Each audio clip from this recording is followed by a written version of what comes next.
and I run it, and I run it, and I run it, and I run it. That's I run it. That's how I got into fashion. That was the first person I ever sent a package to. So when I went to New York for Fashion Week, it kind of put me in a predicament to where people looked at me as a legitimate tastemaker. Because they're like, "Oh wait, that jacket? You're the one that sent that over? Ooh, let's flee." You know what I'm saying? And it just kind of put me in a position. So that's how I got into fashion. 100 years later. So you're originally from Detroit, or what? Yeah, Detroit, 6 Mile, Mount Elliott. Grew up right down the street from Kettering High School. So how'd you end up? Did you come over here to like pursue fashion, or how'd you end up over here? I came here to pursue God, dog. I'm being honest, like I swear it on everything. Like, of course, like I had opportunities. So initially, I was going to move to New York, right? Yeah. So during Fashion Week, on some random like crazy shit, like I did an interview with this syndicated, like locally syndicated television program, and they have like online presence as well, but it's like actually syndicated in New York on some channel. And I did an interview with them, and that was with Jules and Darnell. And then basically, I was with my sister. It's a girl named Jay Lamina. It's not my blood sister, but that's my dog. You feel me? So we were just like on some random shit. We got dropped off. You know what I'm saying? In this Uber in Times Square, like it's this big fashion brand or like collector. It's called Blinds NYC, I think it is. And we got dropped off like right outside of that store. Like out of all the places we could have got dropped off, or not store, outside of that event. And out of all the places we could have got dropped off, we got dropped off there. Like you dig what I'm saying? That'd be like if you was taking an Uber and then you get dropped off in front of a Balenciaga show, like, and it wasn't because the Uber driver, you know what I'm saying, cared about your career. It just was like, oh, okay, I'm gonna drop you off here. So we ended up running into this brother named Melvin. His name is Melvin Styles. He actually styles a lot for Nicki Minaj now.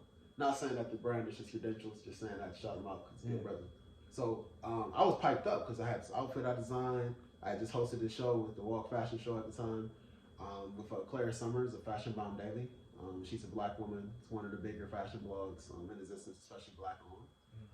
And I was piped up. Like people was on me and telling me, "Oh yeah, we love your designs and you should charge this much for it." And I was like, "I want to move to New York and I'm gonna change my life." And right, and basically, you feel me? Like we were talking, and he was just like, "Yo, son, son, like hear me out. New York is prestigious. They want Marc Jacobs. They want Saint Laurent. They want Gucci, they want Balenciaga, they want Louis Vuitton, they want philanthropy, they want $1 billion budgets, $1 million budgets, they want that. You know what I mean? They want established things. It's corporate out here. Yeah. Now, if you go to LA, it's untapped market, and it'll work out for you. And that's what led me to come out here, because I was initially going to move to New York. And then I ended up hosting a show for LA Fashion Week. And so do you feel like it's easier to make like your own startup here than to start up like over there in New York? New York is rugged, dog. Or anywhere in general, like do you feel like LA is kind of like the spot to be to kind of like focus, blow up? I mean, I think that it can be, but I think it's less about like I think everything starts from within, dog. Yeah. You know what I mean? Like I think we look at life and we look at everything on a topical level. You know what I mean? On a surface level, but I think everything starts inside of it. So it don't matter where you at. Yeah. I mean, it does. Let me not say that. No, let me definitely not say that. Because environment is very important. You know what I mean? Because it don't matter how great the seed is. You know what I'm saying? If the soil ain't right. Yeah. You know what I'm saying? So I mean, roses grow through the concrete, but that's rare. Yeah. You dig what I'm saying? So, but saying to say that, I think that like LA is a great place to be, but I always tell people this, like you got to be focused. You know, and a lot of times, like I've not really fell into it because I guess the things that are vices for people out here, like I don't do drugs, I don't drink. I'm gonna be real. I probably never said this on the record, but I don't really sleep around like that. You dig what I'm saying? Like I have, female friends that I appreciate. And we have our relationships, but I'm not like overly promiscuous. You know what I mean? Like I don't believe in exchanging my energy with everybody like that. Yeah. At one point in time, I was younger, but as a grown man, like I understand like the power of like what that is. You know what I'm saying? It's not just a carnal thing for me. Like you know what I mean? Like some people just be out here just fornicating. You know what I'm saying? In the words of Mike Tyson. You heard him say that? Yeah. Yeah, fornicate. Hope he doesn't see this. I don't want him to punch me. But yeah, go ahead. So like, what's like some like big differences between like fashion in Detroit and here? Like, Detroit, fashion in Detroit, man, it's you know, it's more like it's more of a flex. You know what I'm saying? Detroit, you know what I'm saying? You got your Buffies, you know what I'm saying? You got your white sticks, you feel me? You know, Gucci belt, Louis belt, you know what I'm saying? You got your, you know, your rock, well, not Robin G, that's way back in the day, but like now gallery apartment, you know, back in the day, True Religions, you know what I'm saying? What's the other jeans that everybody used to be spending all their damn money on? Robin G.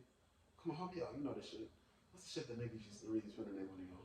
well, like in I don't know, polo probably. Yeah, that was the you got the polo on my body and I'm swagging, I'm surfing. Yeah, that was the era too. I'm trying to think of these jeans, man. I can see them in my head.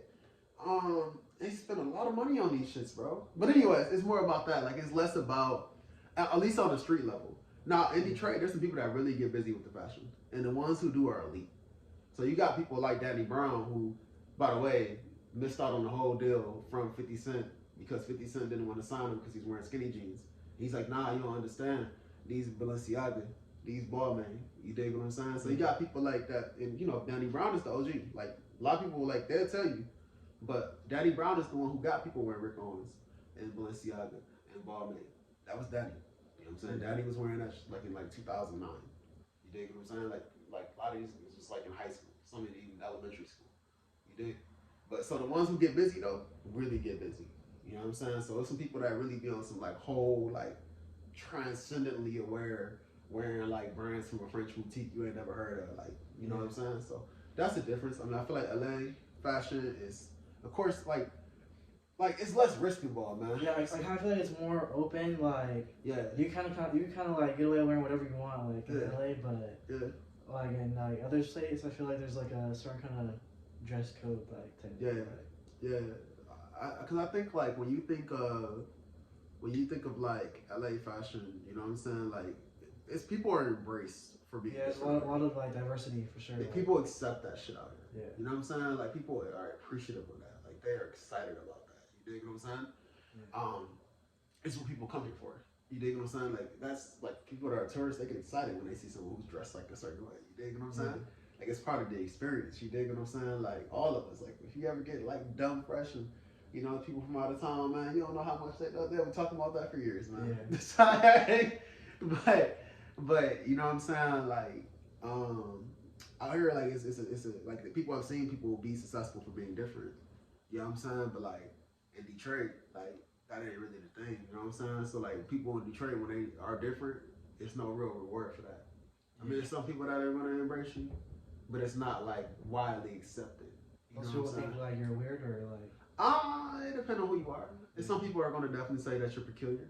You know what I'm saying? But it just all depends. Like I always got love. You feel me? But that's because I never like tried to act like I was something that I wasn't. You feel me? So like back when I was doing music, I used to do this thing. Shout out to Temperance called Lit House.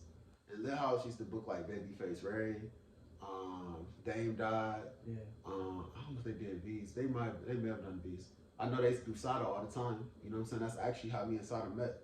And like Sada always showed love to this day. Like Sada always showed love. Like, you know what I'm saying? Who else?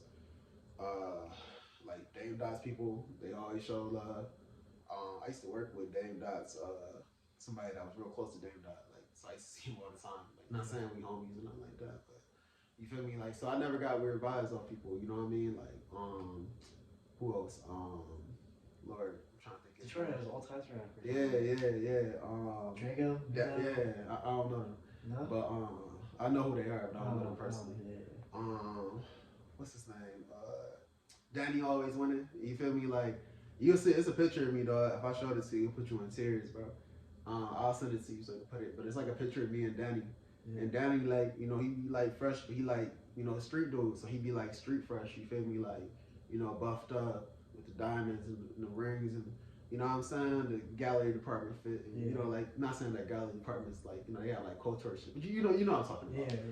Yeah. And Amiri jeans is what I was thinking about. The Amiri. Yeah. So that's Detroit. Yeah, fashion. like Mary. Yeah, okay. I knew it was something, you feel me? But like, but yeah, it's like me, and he's with the white party, you know what I'm saying? And I got on like a paisley white outfit I designed. That was like on some like Prince, like, you feel me, type of vibes. You dig what I'm saying? Like a babushka scarf that looks like a wedding veil. You dig what I'm saying? Like, and we chilling though. You can see Danny just like, yo, that's my dog. You know what I'm saying? So, you feel me? Like, I just always, always me, man. So I never really caught a lot of flack. Plus, in all actuality, I'm not saying I'm the most, you know, hard. You know what I'm saying? Like, I'm not like 8,000 feet tall, and I can't bench 20,000. Yeah. But I'm bigger than a lot of dudes. You know what I'm saying? So they, you know, like people was quiet with me. You know what I'm saying? Cause, you know. Plus, I used to play ball back in the day too.